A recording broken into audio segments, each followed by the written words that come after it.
Hello, my name is Marian. I'm from the blog Miss Mustard Seed. And I'm Kriste. I'm from the blog Rosemary and Thyme. And this is Design Ramblings, where we talk about anything and all things design related. And so we're answering an email today about paint color, which I think is something a lot of people get hung up on. So we thought we would address it as best as we can. So this question from Laura says, how do I choose a paint color for the interior of my house? I've always heard to pull a color out of a painting or a fabric that is in the room and use it, and I want a neutral color but not beige. I want a warm white creamy color, but there are thousands of options for a shade of white. Where do I start? So she is starting with pure white crown molding and base molding. So that's where she is right now. And she has, let's see, her curtains are an off-white linen. And she also has a really open floor plan. So it sounds like, you know, any wall she paints, she really is going to have to paint the whole thing the same color. So what would you do? Or what would you say to her about picking a paint color? Well, I think there's a lot of different options now for picking colors. It's not just, you know, taking like a tiny swatch home and like taping it to the wall and, you know, hoping for the best. I know that some places you can get bigger swatches, or you can even get little sample containers that you can take home and paint like a good, you know, like 3 by 3 foot space, and then, you know, you leave it up there for a few days, see how you feel about it, and then, you know, you just end up painting it over. If that's like too much commitment, something my mom used to do is getting like plain poster board and like painted the poster board and then would put it up on the wall with some sticky tack for a few days. We had a room, I was homeschooled, and we had a room that we would repaint every year because we were in it all day long. So that was something that we would do just to try and, you know, see what, like, you know, a bold choice might be or a lighter choice. So that could be something that you could do too. Are there any colors that you really go to? Like, you've been in rental spaces, so you haven't, but are there any ones where you're like, this is one of my favorites, or not yet? Haven't really. I mean, I like the creamy whites. I really like doing really, really toned down grays because I feel like the tones in the grays can pick up in a lot of different things. You can get, you know, something with more blue tones that would match, you know, some of the fabric pieces that you may have.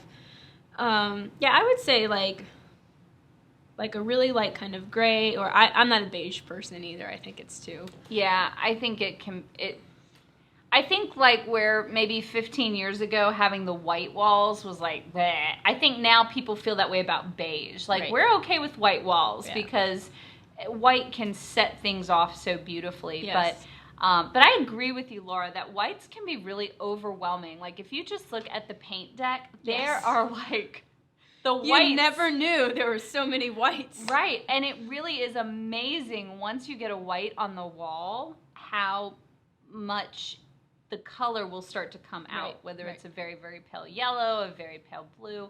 So I think painting a swatch is a great idea because then you know how that color reacts in your room. Right. Because color, it's not, when you're talking about wall color, it can look very different in someone's house than in your house because your lighting is different, your furnishings are different, your floor color might be different. So I think it's really hard to just look at a picture and say, "Ooh, I love this color," and then you like paint your whole house in it, and then it's like, "Oh gosh, wow."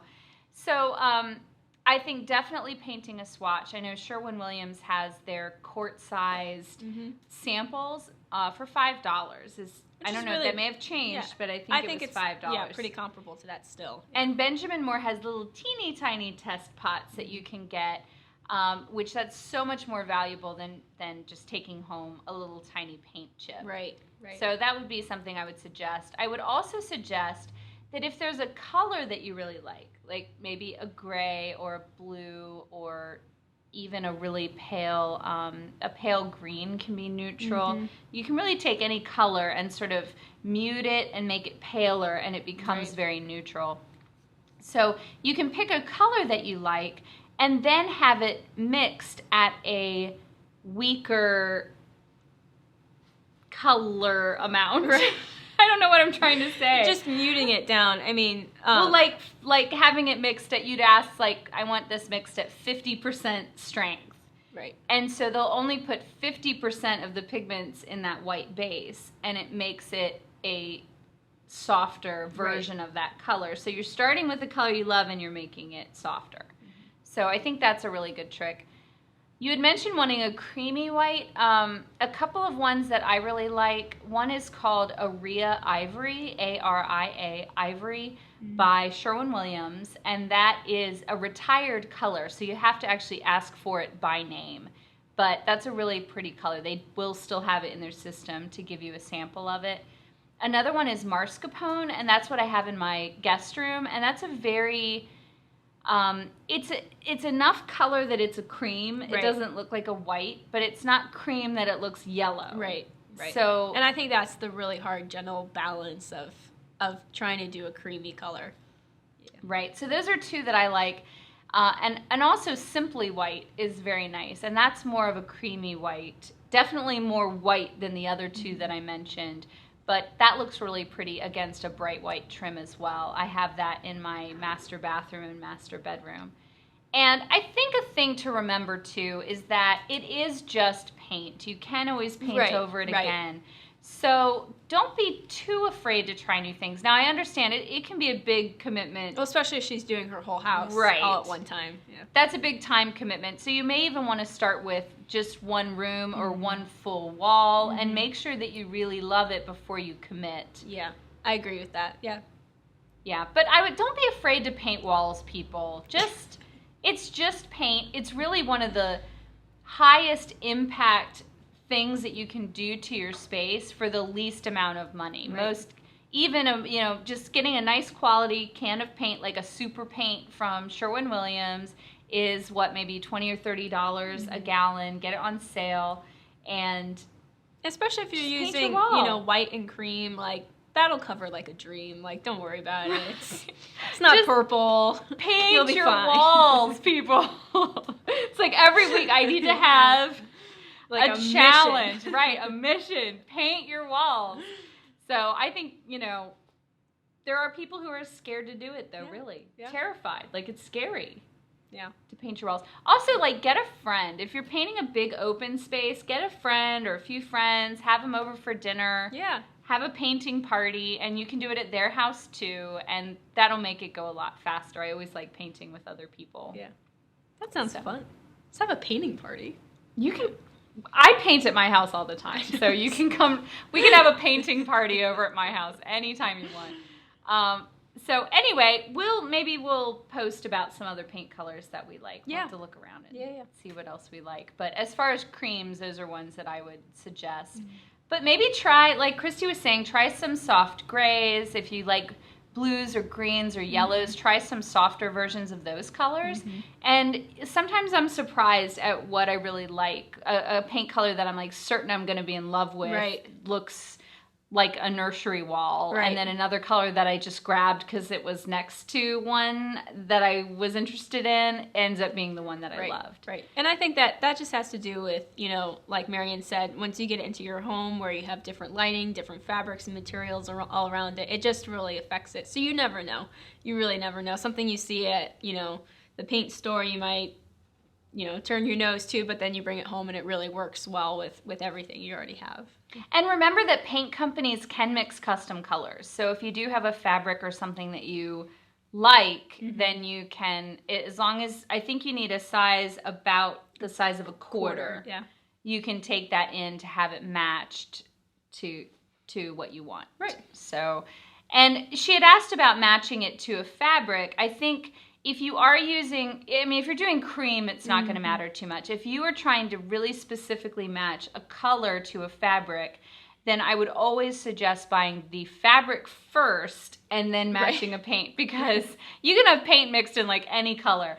But if you paint the walls and then you're trying to find a fabric to match while you're out of your home, even if you have a swatch or something, I've done that so many times, and I'm like, this is just stupid. Why is this so stupid? Why don't I just buy the fabric first and then paint? So I think that makes sense. That has finally soaked in. So please do that. But yeah, that is a good rule of thumb. Or if you have bedding or something, to pull colors out of the bedding. Yeah, that's sort of a traditional, decorating technique. Right. Yeah. So anyway, we hope that rambling about your question, Laura, has helped you out a little bit and others as well. And I think the lesson learned is to paint your walls, right? Absolutely. We're in favor. For fear of wrath. Right. I will come to your house. So thanks for liking and commenting on this video. If you have a question you would like us to ramble about, then please send it our way. You can send it to Marian at missmustardseed.com or to Kriste At rosemariandthyme.com. Yeah, and we'll see you next time.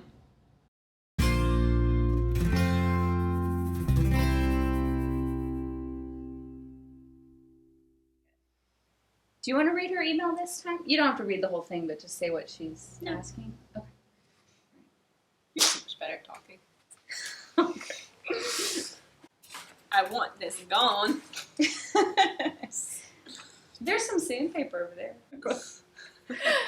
Oh, you don't want me to dance. To be beige. Like, she wants it to be neutral. Let's let the train goodbye and we'll start. Perfect timing, huh? All aboard! Right.